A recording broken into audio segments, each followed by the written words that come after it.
বৰা চাউল ক্ৰীম আৰু মিঠৈ কি ধুনীয়া কম্বিনেশ্যন। হেল্ল' এভৰিৱান, আজি ভাবিলোঁ নতুন বছৰ বুলি এনেই অলপ ওলাই যাওঁ, কিন্তু তাৰ আগতে মই এয়া বৰা চাউল ক্ৰীম খাইছিলোঁ, ইমান ধুনীয়া হৈছিল খাবলৈ, ভাবিলোঁ আপোনালোককো দেখাওঁ। বাকী আমি গোটেইবোৰ গৈছোঁ, মা পাপা মই বাবু বা আৰু ক'তনো যাম, নিউ ইয়াৰ বুলি জেঠাই ঘৰলৈকে যাবলৈ ওলাইছোঁ। দিনটো আমি কথা পাতি আছিলোঁ ক'ৰবাত যাব লাগিছিল বুলি, শেষত ডিচাইড কৰিলোঁ নাই জেঠাই ঘৰৰ পৰাই আহোঁ। এইফালে মিঠাই লৈছোঁ বজাৰতে সোমাই, আৰু জেঠাই আগতে কাৰ্বি আংলঙত আছিল, কিন্তু এতিয়া ইয়াত নতুনকৈ এয়া মাটি লৈ ঘৰ বনাইছে। ঘৰ সম্পূৰ্ণ হোৱা নাই যদিও থাকিব পৰাকে এটা ৰুম বনাই লৈছে। আৰু এইফালে এয়া আহি একেবাৰে মই হাতটোহে সেকি লৈছোঁ, ইমান বেছি ঠাণ্ডা পৰিছে। আৰু জেঠাই ঘৰতে বহি আমি কথা চথা পাতিলোঁ, চাহ তাহ খালোঁ, আৰু তাৰপিছতে অলপ সময় থাকি আমি গুচি আহিলোঁ। আৰু তাৰপিছতে ভাবিলোঁ মাহী ঘৰতো এপাক সোমাই যাওঁ, একেই ৰাস্তাতে পৰে। আৰু মাহীয়ে ক'লে যে ইমান দেৰিকে আহিছ, একেবাৰে ভাতেই খাই যাবি। আমি চবেই মিলি চিকেনেৰে ভাত খাইছিলোঁ।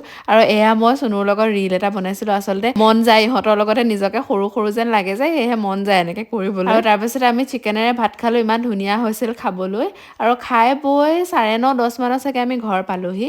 আৰু আজিৰ ভিডিঅ'টো মোৰ ইমানেই আছিলে, আজিলৈ বাই।